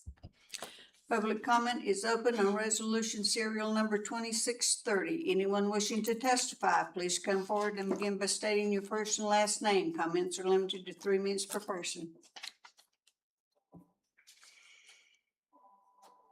And seeing no one, I will close public comment. And is there a motion to adopt resolution serial number 26-30? Madam Mayor, Ms. Cottle, I move to adopt resolution serial number 2630. is there a second? Seconded. Rubio seconds. It's been moved by Councilmember Cottle and seconded by Councilmember Rubio to adopt resolution serial number 2630. Is there discussion? Hearing none. Is there an objection to the motion? Hearing none, the motion is adopted. Madam Clerk, please read the next item by title. Thank you. This was our addition of a discussion item. Councilmember Graham, correct me if I'm wrong. This was just simply 4th of July parade. Yes, ma'am, this would be a committee of the whole, including the staff and the city council discussing the 4th of July parade. Is that a motion? Madam Mayor, I move we enter committee of the whole to discuss the 4th of July parade. Persons in the committee of the whole would include the city council and the city staff. Is there a second? Madam Mayor, I second the motion. The motion has been made by Councilmember Graham and seconded by Councilmember Crafton to enter committee of the whole for the purpose of discussing the 4th of July parade, including staff and council. Mr. Graham, this is yours. Thank you, Madam Mayor, and thank you, council, for accommodating me here. This year, I've been told that the 4th of July parade, which is put on by the city, is limited to 75 entrants. This is as far as I know, the first time we have done that. I've been associated with that parade since long before I was associated with the city. And at times we have had up to more than 200 entrants in the parade. And this year would be a fairly large year for those entrants, since it is a political year, for the state and other entities there. I don't think limiting the number of entries is appropriate. If we're gonna have a parade and we don't want to staff it for whatever reasons, then we need to coordinate with nonprofits, but not wait until the end of the, until parade sign up starts and then say, well, we can only do 75 entrants. If we wanted to do this next year, well, let's let out that, the city has decided that this is not a city function, and if somebody wants to take it on, they can take it on and the city will assist. But we haven't done that. I think we need to stick with our tradition of making the parade available to whoever signs up. There's still, it's not like you just walk on and become part of the parade. You still send in your application. You're given I don't even think they call it a permit, just a number that says that you're in the parade. The application says, are you gonna have a bunch of vehicles? Are you gonna have some walkers? Are you gonna have animals? What's the case gonna be? So the city knows what to expect. But I don't think limiting the number of, entrants in the parade, is a good idea. You know, if the city wants to get out of the parade business, then let's figure it out in advance so that someone has time to backfill there. But, you know, we get 8,000 to 10,000 people, for the parade. Following the parade, they go eat the mayor's hot dogs at the park there, you know, and have a good time. This is a huge economic driver, for the city to bring all these, people in. Not only is it an economic driver, it really, bolsters the morale of the city. You know, the businesses and the individuals participating in the parade. I think we need to continue, to have an unlimited, entry this year. And then if, the administration wants to change it, then we can look at, what those changes are. But I don't think it should just be a random, and random is probably a bad word, but I just don't think it should be an abrupt change, like this. So thank you. Scott, you wanna speak to that since you're in charge of the parade this year? Scott Bell, Recreational Services Director, through the mayor, Councilmember Graham. So basically, without the numbers in front of me, last year we had 65 to 68 entries. Now, one entry may have had 2-3 vehicles or so. This year we put a cap actually at 100 entries because we wanted to anticipate the growth for a 250 year, but at the same time, we didn't want a 4-hour parade. We don't have the storage capacity if it was 200 entries because everyone has to stage actually at Wasilla High School. So we don't have so much room. Like last year, again, if we were 68, we were probably 95% capacity just on how we could quickly stage everybody. So we've had to put in additional plans to accommodate up to 100. With that, we've broken it down into, I believe, 6 categories so that no one category overwhelms the whole parade, so that it, the goal is it being diverse and entertaining at the same time. And so right now, as of the 5th, we have 36 entries, of which 18 have been approved because they paid. The other 18 are pending. So we have 64 spots available at this time. This is and Scott, help me here if you can, but this is the 3rd year that we have limited to 75. I didn't. Yeah, my again, so this is my first year now overseeing it, but last year it was 75. This year we went to 100. Previous Right. to that, I Right. would just be making assumptions. Right. And I know the year before that, we was at 75. Because look, the roads, Chief, you want to speak to closing the roads? To council, I have to request a road shutdown at Cruzy through DOT, which limits the restrictions of shutting the road down. And they, last year, was it last year, or the year before, they were pretty, on it, I guess, for lack of a better word, of the time frame. But due to the increase of the public safety, ended up shutting it down a lot earlier than what was anticipated, just because of the large traffic of pedestrian traffic. But yeah, as we changed our route to go down Cruzy to Swanson, to back up around, because the first year we ended up, as I was leading it, I was coming back up on top of it, and I had to cut through the PD. So we had to kind of adjust on the fly. With the new route, it kind of gives us a different starting and an end point. But I am restricted on closing the road on Cruzy through DOT and doing the right-of-way permitting for that, for authorization to do that.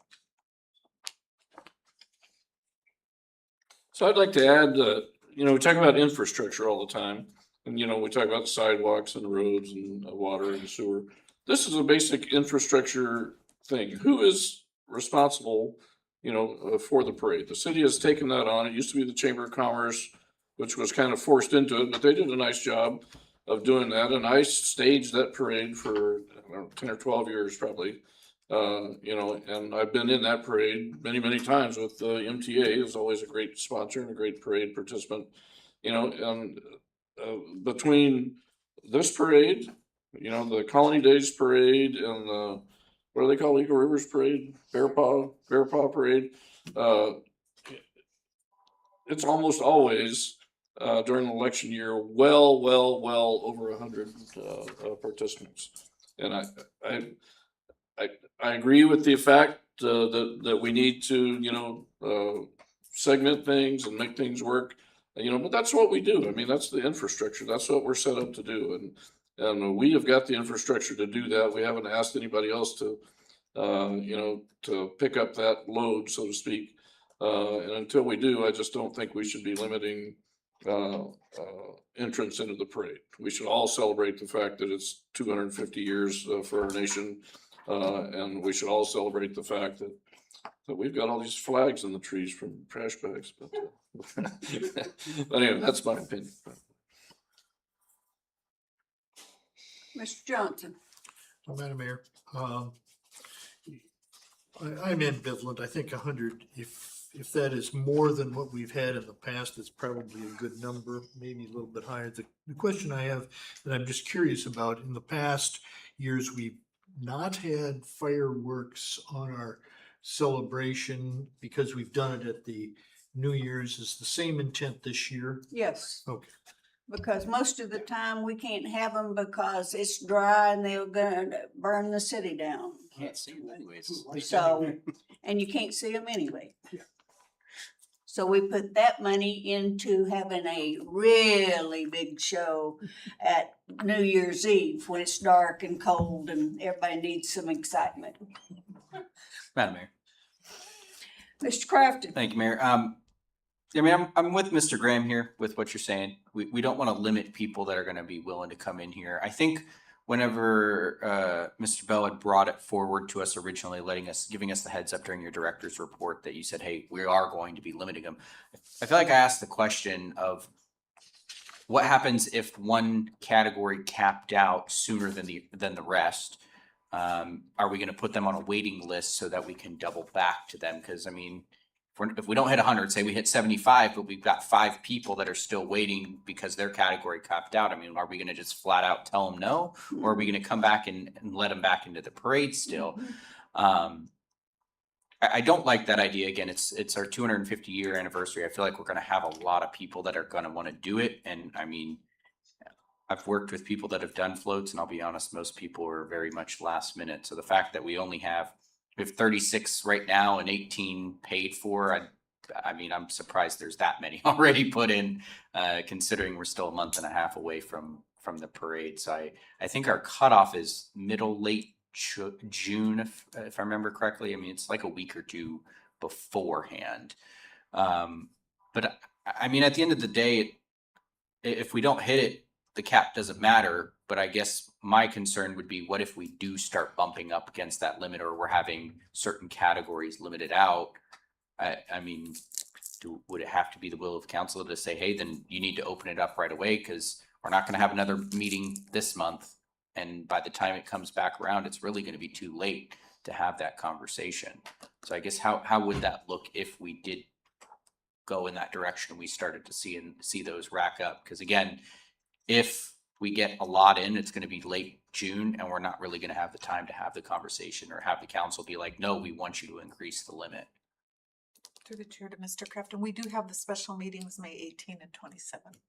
So I mean, theoretically, we could make a will of the council at one of those meetings, if so be. But again, it's one of those things, if the people submitting the applications also have to have the time to prepare. So if they go to submit an application and we tell them no, and then they're going to push it off, and next thing they know, we come back and say, hey, you are welcome to join.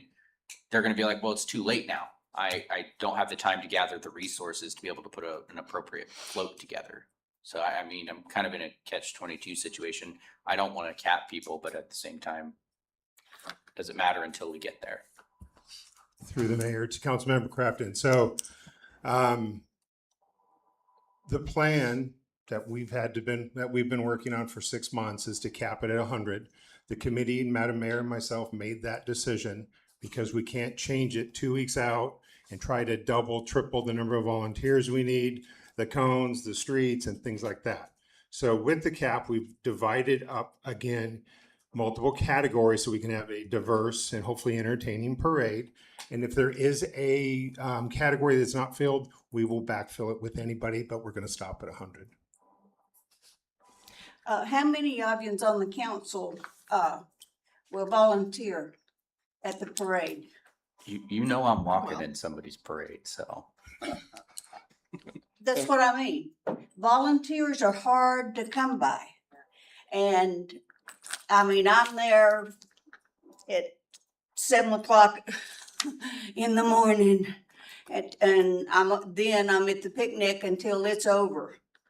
So getting volunteers, you could have ever how many, but the thing of it is, we have to provide safety.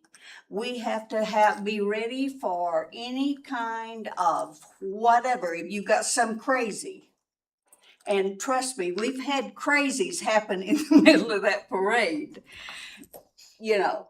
So there's more to it than just lining people up and getting them down the road and giving kids candy, because keeping them kids out of the middle of the road is a 12,000 person job. But somewhere along the line, you have to draw the line. Because all we need is for something to happen to one. So we have to plan for all of that. We have spotters for Lisa's always up here and on the radio to chief and the officers, whatever. So it's more than just lining people up. So if you've got extra time, I've got a job for you. I would agree with the mayor. It's much more than lining people up. It's months worth of work, but it's months worth of work that the city needs to be willing to do. And what I'm not asking for tonight, I'm not asking for the council to say, yeah, we need a bigger parade. Yeah, we need a smaller parade. Yeah, we need to do this. Just, I'm asking you to listen to your constituents. What are they telling you? And then come back and we'll have this discussion again. If nobody else is worried about it, then we don't need to worry about it. But, you know, I mean, I get, 10 to 12 phone calls a week, and the last couple of weeks, 3 or 4 of those phone calls have been about the parade, from businesses worried about getting their permit. And I just tell them, well, get online and do your permit. I have a permit. I have no idea how to pay for it. I'm gonna have to go to finance, figure out how the citizen serve works or whatever. I'll take your money. I'm sure you will. I will. Make sure you write that down. I mean, the mayor will take your money for permit applications, but I'm not asking for the council to do anything tonight. I'm just saying, please listen to what's going on, from people that are going to the parade and people that want to be in the parade. And the parade isn't just Wasilla people either. Like I mentioned, Palmer folks, they're in our parade. Eagle River folks are in our parade. We've had Anchorage folks in our parade.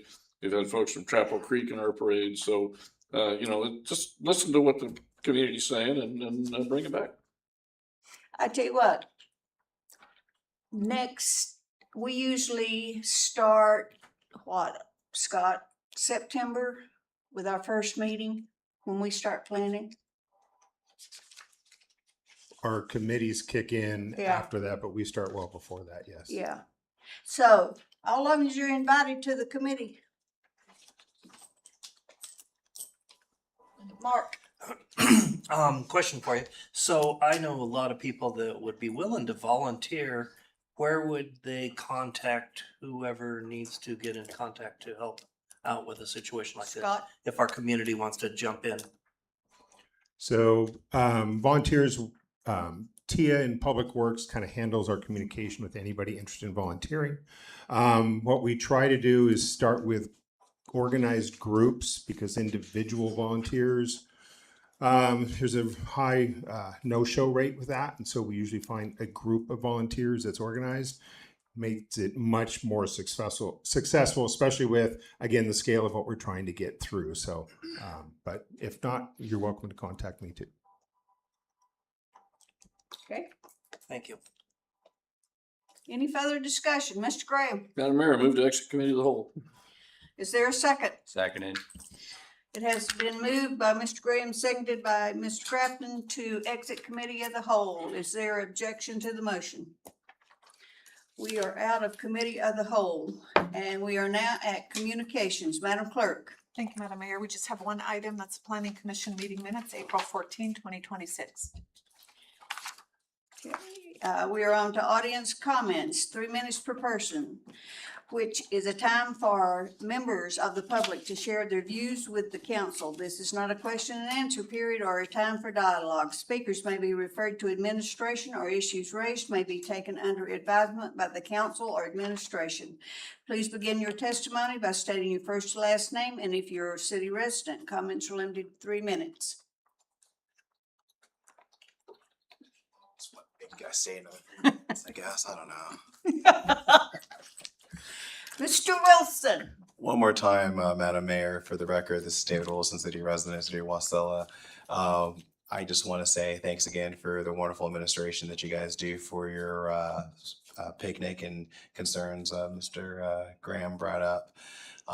You know, I think you guys are going to have a wonderful 250th year of celebration of our nation's history.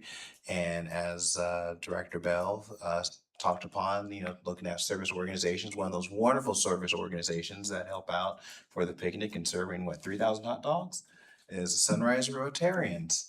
And so if you do know folks that want to come and participate, they don't have to be a Rotarian, but if they want to contact myself or Eric Bushnell, who's going to be our incoming president for next year, or Mr. Seals in the back room, by all means, come and contact us, and we'll be more than happy to put some young folks or old folks to any folks. You know, we'll do the mirror test. As long as they're swallowed by the mirror, they can come and help out, and we'll be more than happy to have them. Anyway, you guys have a wonderful evening, and thank you again for your service, and we look forward to helping participate in making this city prosperous and wonderful as wonderful Rotarians. So thank you, guys. Thank you, David. Okay, Mr. Seals. Good evening, Madam Mayor, Council. My name is David Seals, and I'm a resident of the city. My question tonight, after listening to the attorney, how many fingers does the city council have? Because there's a lot of holes in that dam of Title 16. And if we're just gonna keep putting fingers in it, we're gonna run out of fingers. And please join us tomorrow morning at Trout House, 7 a.m. for Nate LaCour's presentation of Service Above Self Honor. Thank you very much. Okay, is there anyone else? Seeing no one, I will close audience comments, bring you back to the dais, Madam Clerk. Thank you, Madam Mayor. Just one announcement. Next Monday, May 18th, City Council will meet here at 6 o'clock, special meeting. Madam Attorney. I'll just speak loudly. I just wanted to thank the members of, I know some of them have gone, but the members of 302 that have shown up tonight in support of the contract. I think it's great for the city employees who do the work to see how the process works with council, and to the extent there would have been a more robust discussion on the contract, be able to hear that and understand that. And I think it's also great for the council to see the city employees who are here in support of the contract and how much they're appreciated. So again, just thank you. I hope you will pass it on to your other members who have left early. So thank you. And thank you to Jamie Mack, the representative from 302 that helped us get through the contract. So, that's all. Okay. Councilmember Graham. Thank you, Madam Mayor, and thanks everybody for being here tonight and participating in the discussion. Wanted to make a couple things. Please remember that we now have Space Force as one of our armed forces, and you don't hear a lot about Space Force and what they do. But I mean, we have had people with Space Force killed on active duty. I mean, it's a big deal to keep enemy aircraft and other things out of our airspace, particularly when you have to do it from a couple hundred miles away. So please remember Space Force. You know, you don't hear much about them, but they're there and they're doing their job, doing the best that they can. Also, trash pickup day. I think that's one of the great things that we do in the city is provide for that. This year, we will pick up trash bags off the side of the road. So if you put trash bags on the side of the road in the city of Wasilla, probably by the weekend, call Public Works, and Public Works will make sure that those get picked up and disposed of. So Not everybody has the opportunity to go to Iditarod and throw things in the dumpster. And not everybody has a big enough dumpster to be able to put their stuff in that they've cleaned out of the trees or out of the ditches or whatever. But so put that on the side of the road, call Public Works. Public Works will make sure that trash gets picked up. This is not an opportunity to clean out your garage. This is an opportunity to put bags on the side of the road. But, we're picking up tires and other things as well that we find. So, and I wanted to thank all the different organizations that have adopted pieces of the roads around here and done things. I know two organizations I belong to, Wasilla Rotary, which meets at noon, which is a lot more palatable if you're interested.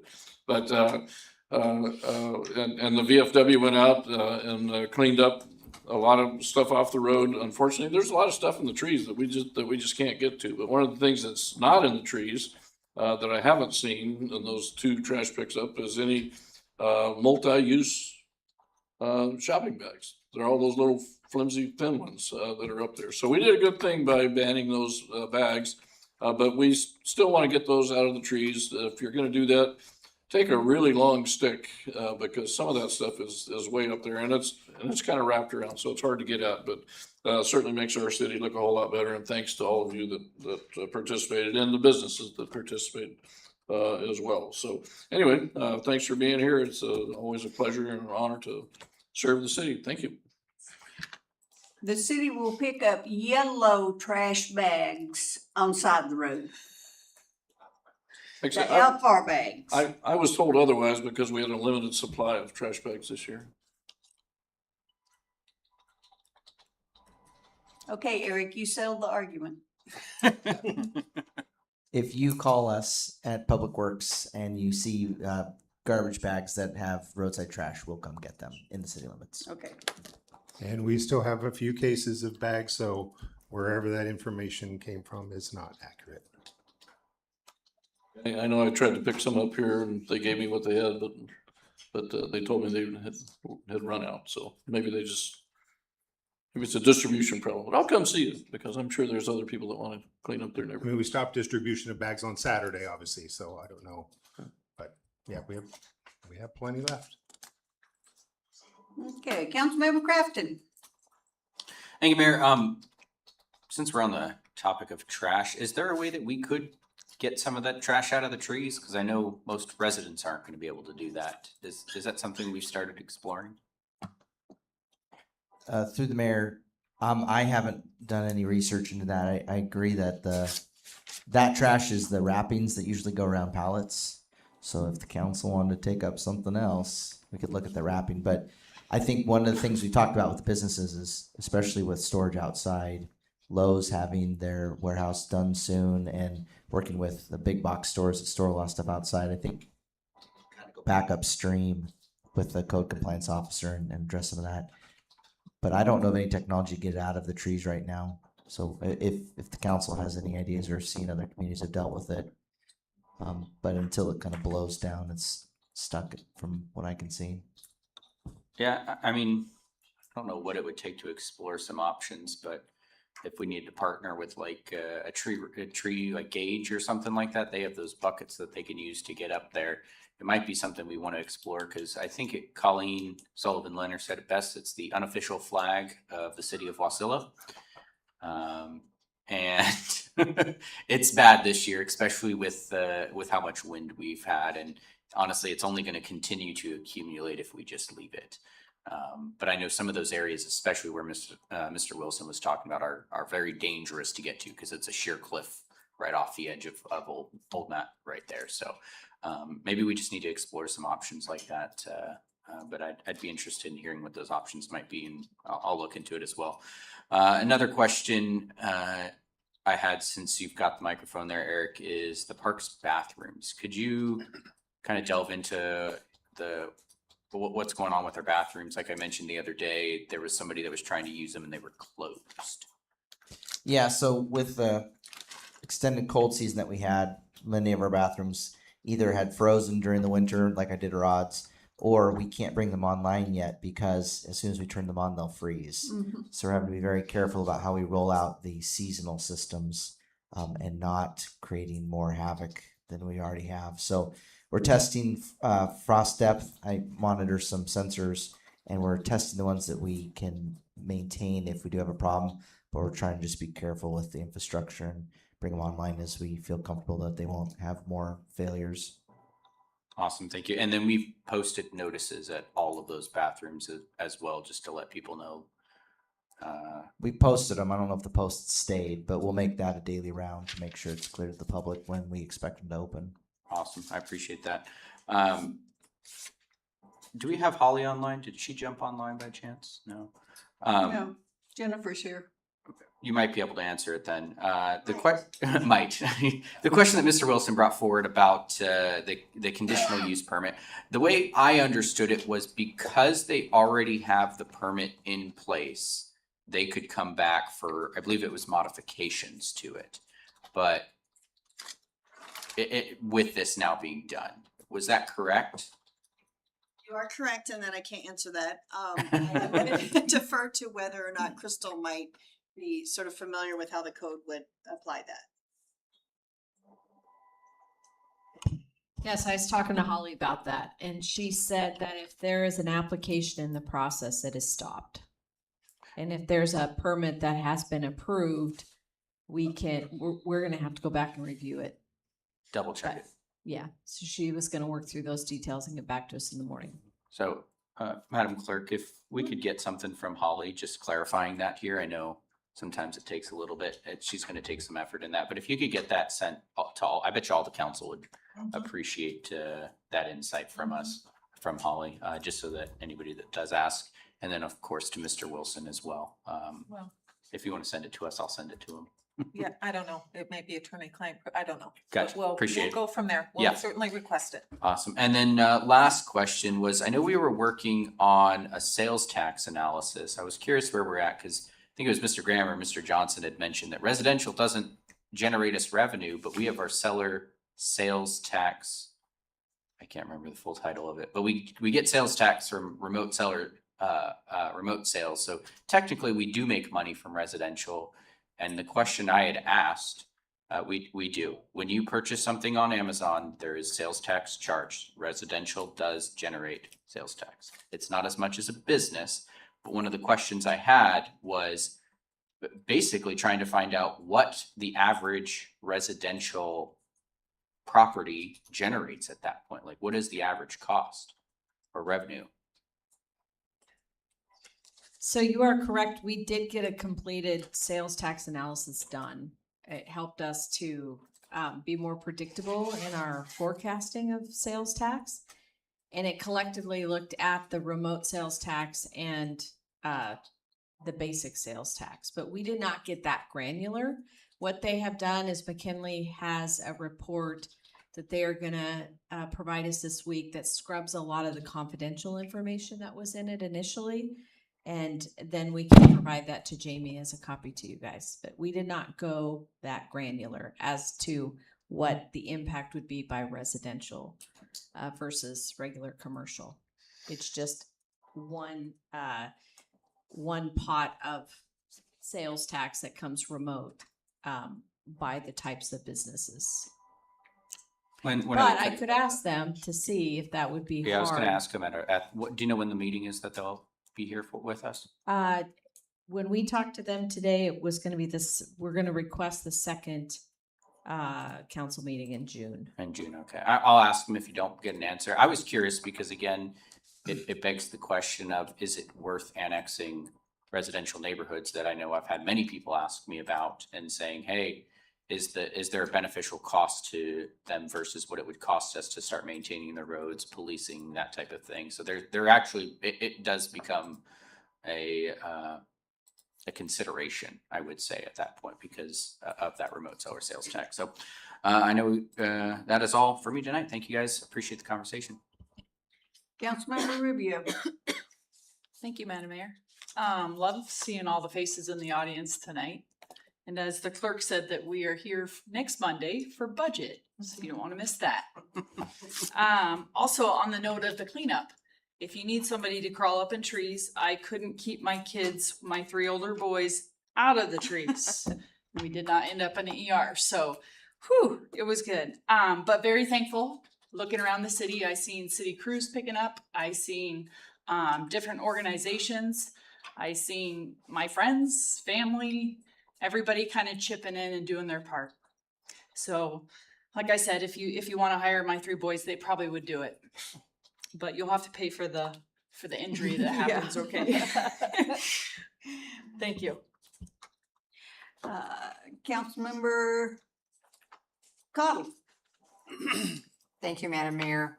I actually received several emails from residents thanking the city for the cleanup and seeing city, crews out there and just everybody out. Over the years, I have had my oldest grandkids, who were a lot shorter at that time, go out and do litter pickup with me. And I always thought it was a good teaching thing for them with, community service and things. Well, this year, I have this really big gap because I was a young grandma. Big gap between the oldest grandkids that are all adults now and my youngest grandkids. And the youngest grandkids were here this weekend from Valdez. And those 3 young boys went out and picked up trash with grandma. And were very proud of it. And they were very proud when we took those bags over to the dumpster. And I want to really thank the volunteers that man the dumpsters, that, for them volunteering their time. It was great. One of them actually said, didn't you used to have other kids here you used to bring your bags for? And that was the older grandkids. But it was such a good teaching thing for these younger grandsons, that they were so proud when their mom and dad came back from Anchorage shopping to tell them all the bags we picked up and the places that we went and the areas that we cleaned up and stuff. And they were so proud of that. And I just think that's such a good multi-generational thing to keep carrying on and teaching our kids and our grandkids to take pride in communities. And this wasn't even the community they lived in, but this is where Bumpa was. And they wanted to pick up for him. So I'm just really proud of the way the community comes together and does this. And I hope we'll just kind of keep teaching the next generations to do it. And that's all I have. Councilmember Johnson. Thank you, Madam Mayor. Thank you, Council. On the cleanup day, we live, of course, on Susitna Avenue, and we drive through South Roberts every day to Susitna. And let's see, there's old tires, there's just junk by the side of the road. And I euphemistically call this area with my wife, this is the ATV recreational area, and it looks like, well, it doesn't give Wasilla the best look. And as the trains start up, everybody is going to come through, and they're going to look at our yards that are cut up, roads that have trash all about it. So I was hoping that maybe I could persuade the city to pick up some of that stuff along those roads. And then again, if we can stop the ATV from just cutting up our grass areas, because it's fun to do for whatever reason, I don't know, but they like doing it and it looks really bad. Thank you. Councilmember Schmidt. Yeah, I agree with the cleanup days. I think our whole community looks a lot better after this last week. I know my son and I got out there and cleaned up the areas around our house, and it just looks tremendous. But I agree with some of those trash gets wrapped around the bushes and trees and thorns and stuff like that. It is very difficult to get out of there. And sometimes you have to cut the bush around it to get it off. But anyways, I think the city looks a lot better after the cleanup days. And I appreciate everybody out there who pitched in a hand to help clean up our community. Thank you all. Madam Mayor. So real quick, unofficial statistics. We had 51 families or groups that actually stopped and used the dumpster. We went through 1.5 dumpsters, approximately 60 cubic yards of trash. We won't get the statistics from the borough, the program that we run this through until later, so you always get the poundage.